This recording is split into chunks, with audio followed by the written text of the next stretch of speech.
संस्कृत भाषा शिक्षण में आप सबका हार्दिक स्वागत है। पूर्व पाठ में हम उपसर्ग सहित धातुओं के लंग लकार रूपों के बारे में विशेष अभ्यास किया। इस पाठ में उसका स्मरण करेंगे। नमो नमः। संस्कृत भाषा शिक्षणे भवतां हार्दं स्वागतम्। पूर्वतन पाठे वयं लङ्लकार विषये अभ्यासं कृतवन्तः।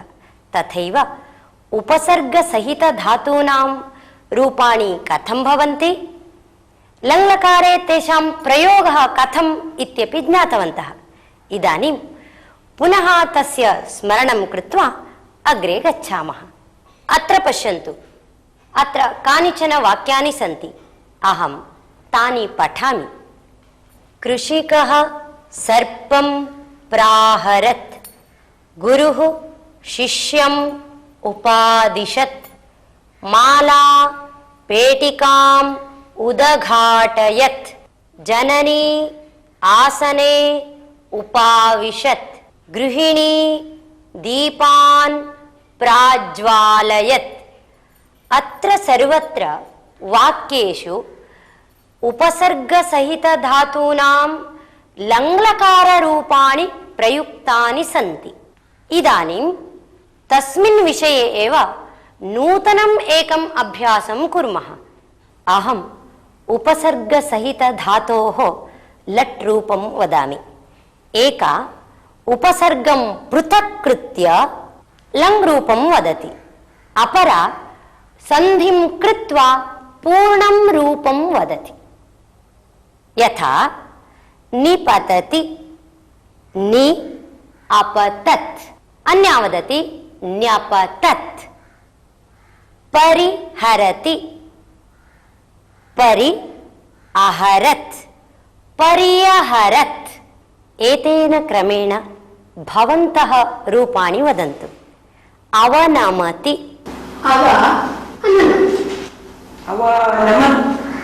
निर्गच्छति, निरगच्छत्। समीचीनम्। अतिक्रामति, अति अक्रामत्, अत्यक्रामत्। अधिवसति, अधि अवसत्, अध्यवसत्, अध्यवसत्, अध्यवसत्। समीचीनम्। प्रतिवदति, प्रति अवदत्, प्रत्यवदत्, प्रविशति, प्राविशत्, प्राविशत्। समीचीनम्। उपसर्ग सहित धातुओं के लंग लकार रूपों के बारे में और एक अभ्यास आपने देखा।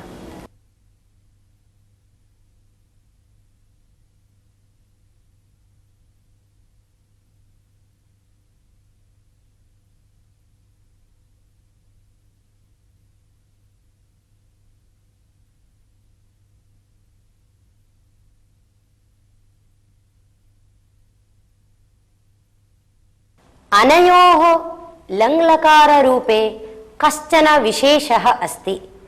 अङ्गीकरोति, अङ्ग्यकरोत्।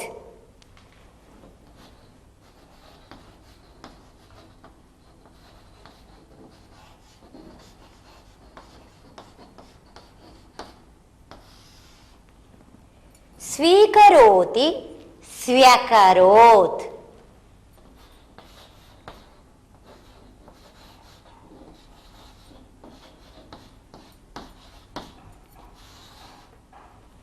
एवं रूपाणि भवन्ति। इदानीम् अस्य प्रयोगः कथं करणीयः इति अहं कानिचन वाक्यानि वदामि। यथा भवान् मम विचारम् अङ्गीकरोति, भवान् मम विचारम् अङ्ग्यकरोत्, भवान् सूचनाम् अङ्गीकरोति, भवान् सूचनाम् अङ्ग्यकरोत्। बालकः पुस्तकं स्वीकरोति, बालकः पुस्तकं स्व्यकरोत्। अहं फलं स्वीकरोमि, अहं फलं स्व्यकरवम्। अङ्ग्यकरोत्, अङ्ग्यकुर्वन्। अंग्यकरवम् अंग्यकरवाम, स्व्यकरोत् स्व्यकुर्वन्, स्व्यकरवम् स्व्यकरवाम एवं विशिष्टानि रूपाणि भवन्ति। एतेषां रूपाणां प्रयोगे अधिकम् अवधानम् आवश्यकम्। अंगीकरोति, स्वीकरोति, इनका लंग लकार रूप में थोड़ा सा परिवर्तन है, यह भी आपने देखा। वयम् एतावत् पर्यन्तं लंग लकार रूपाणां प्रयोगं ज्ञातवन्तः। तस्मिन् अर्थे तवतु प्रत्ययान्तानां रूपाणाम् अपि प्रयोगः कर्तुं शक्यते इति बहुपूर्वं ज्ञातवन्तः।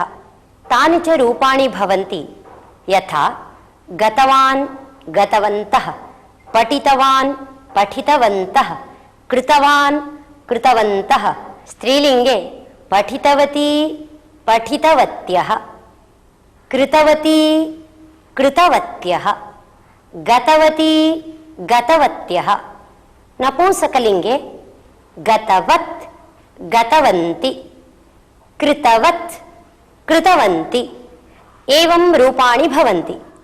तेषां प्रयोगः कथम् इत्यपि ज्ञातवन्तः। इदानीमेकम् अभ्यासं कुर्मः। अत्र लङ्लकारस्य रूपं प्रयुक्तम् अस्ति।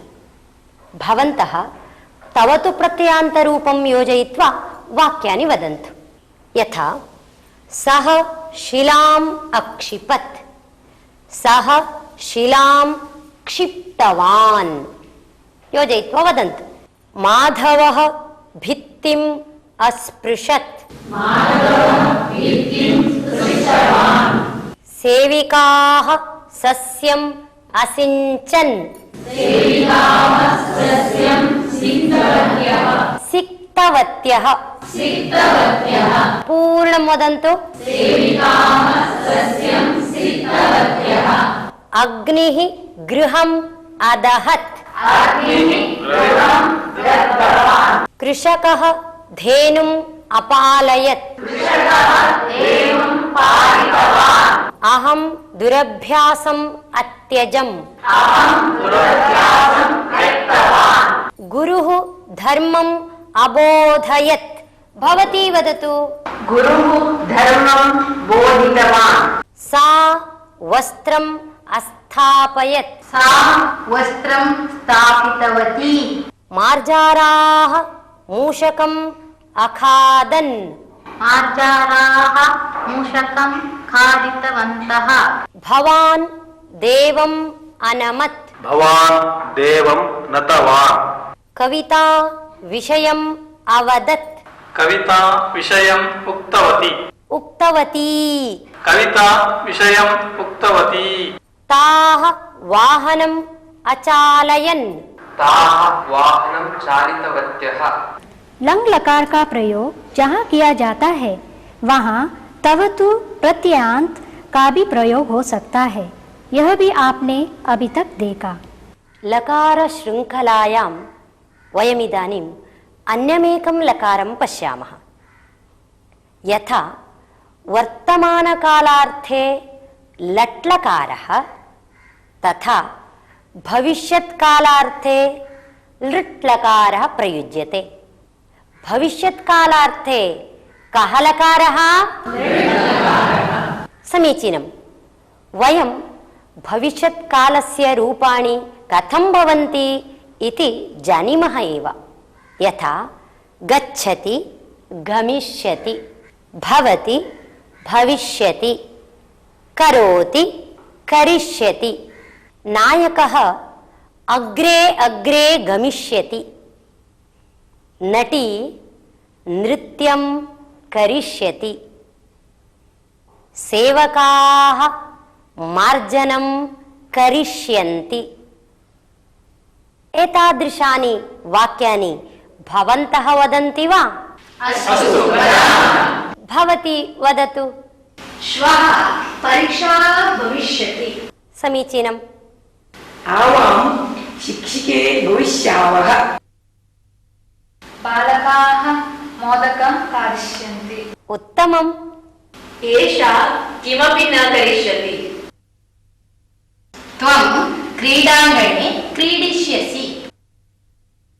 वयं देवं स्मरिष्यामः स्मरिष्यामः पुनः वयं देवं स्मरिष्यामः अहं वित्तकोशं गमिष्यामि समीचीनम् वयं गीतं पठिष्यामः वयं गीतां पठिष्यामः वयं गीतां पठिष्यामः सः कार्यं करिष्यति अहं कार्यालये कार्यं करिष्यामि उत्तमम् अहं संस्कृतेन वदिष्यामि वयम् उद्याने विहरिष्यामः शिक्षिका पाठं पाठयिष्यति केषाञ्चित् धातूनां रूपाणि किञ्चित् विशिष्टानि सन्ति तानि रूपाणि कानि इति अस्मिन् अवसरे जानीमः अहं पाठयामि पिबति पास्यति वदन्तु पश्यति द्रक्ष्यति नमति नंस्यति क्रीणाति क्रेष्यति जानाति ज्ञास्यति शृणोति श्रोष्यति पृच्छति प्रक्ष्यति प्रक्ष्यति नयति नेष्यति त्यजति त्यक्ष्यति निर्माति निर्मास्यति शक्नोति शक्ष्यति शक्ष्यति गृह्णाति ग्रहीष्यति लिखति लेखिष्यति मिलति मेलिष्यति रोदिति रोदिष्यति शक्नोति शक्ष्यति शक्ष्यति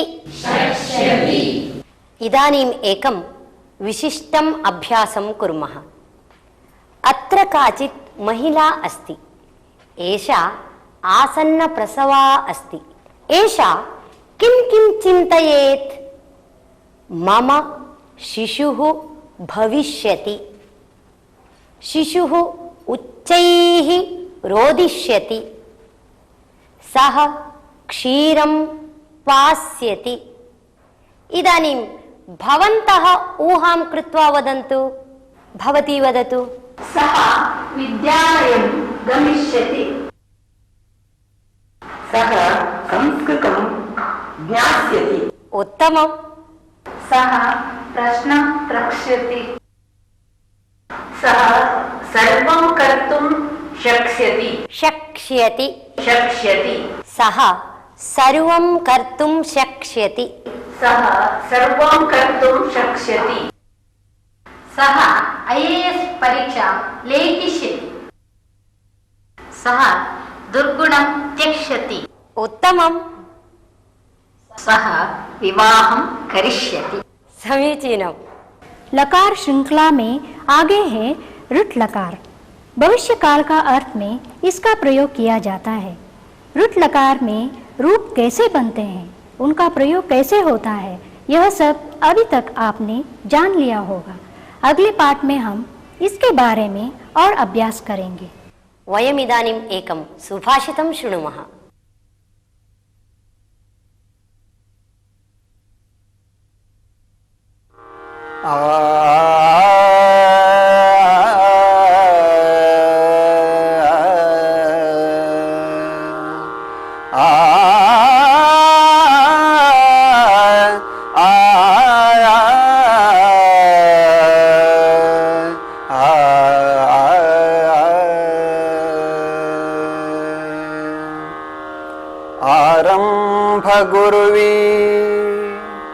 क्षयिणी क्रमेण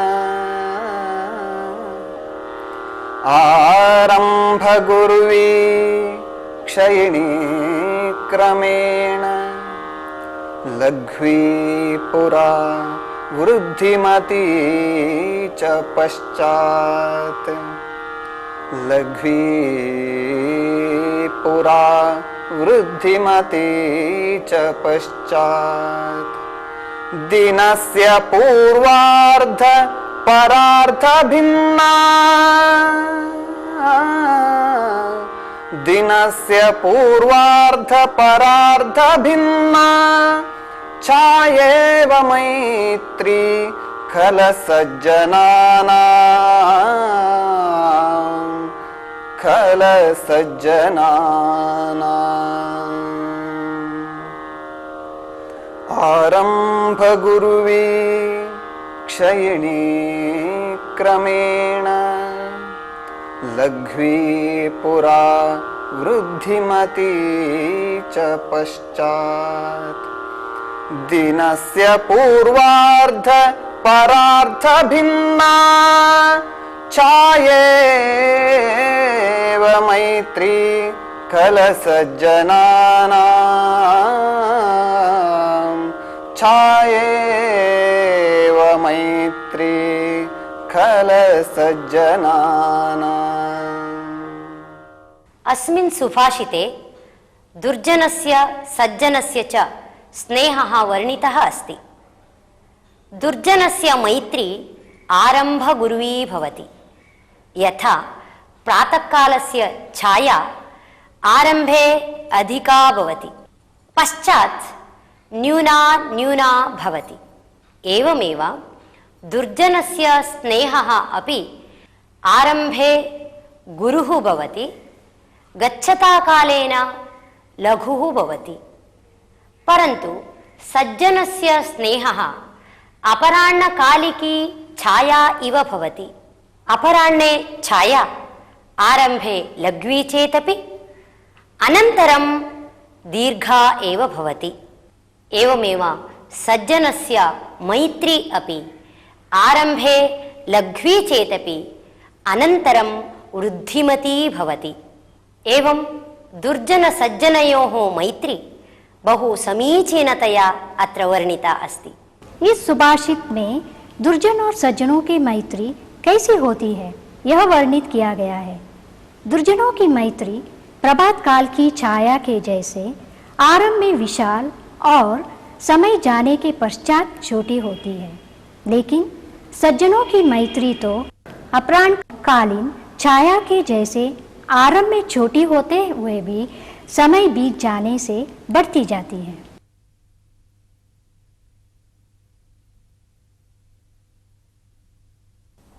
अधुना एकां कथां वदामि। घर्मकालः आसीत्। कश्चन यात्रिकः मार्गे गच्छति स्म। चलित्वा चलित्वा श्रान्तः सः एकस्य वृक्षस्य अधः उपविष्टवान्। सः न ज्ञातवान् यत् सः कल्पवृक्षः आसीत् इति। अतीव तृषितः जातः सः मनसि चिन्तितवान् यत् इदानीं पातुं नारिकेलजलं यदि प्राप्तं स्यात् उत्तमं स्यात् इति। सः यथा चिन्तितवान् अनुक्षणं तत् उपस्थितमेव अभवत्। सन्तोषेण तत् जलं पीतवान्। किञ्चित् कालानन्तरं बुभुक्षितः सः चिन्तितवान् यत् इदानीं मृष्टान्नभोजनं यदि लभ्येत तर्हि उत्तमं भवेत् इति। अहो आश्चर्यं, तदपि पुरतः उपस्थितमेव। बुभुक्षया सह शीघ्रं शीघ्रं सर्वं खादितवान्। किञ्चित् कालानन्तरं तन्द्रा आगता। सः मनसि एव चिन्तितवान्, इदानीम् एकः मञ्चः, उत्तमा शय्या यदि स्यात् सम्यक् निद्रां कर्तुम् अशक्यम् इति। तदपि उपस्थितमेव। आश्चर्येण सः मञ्चस्य उपरि उपविष्टवान्। पुनः चिन्तितवान् यत् इदानीं काचित् सुन्दरी ताम्बूलं गृहीत्वा यदि समीपे स्यात् बहु सन्तुष्टा अभविष्यम् इति। सापि उपस्थिता एव। एषः इदानीं चिन्तितवान् यत् किमेतत् मया यद्यद् चिन्तितं भवति सर्वम् उपस्थितं भवति। ओहो, एषा काचित् भूतचेष्टा स्यात्। यदि सः भूतः मम पुरतः आगच्छति, मां खादति, तर्हि मम गतिः का भविष्यति इति। झटिति पुरतः भूतः आगतः एव तं यात्रिकं खादितवान्। सः भूतः अस्ति आशानामकः भूतः। सः सर्वान् नाशयति। कथायाः अर्थं ज्ञातवन्तः किल? धन्यवादः। नमो नमः। इसी के साथ अब यह पाठ यही समाप्त होता है। अगले पाठ में हम फिर मिलेंगे। तब तक के लिए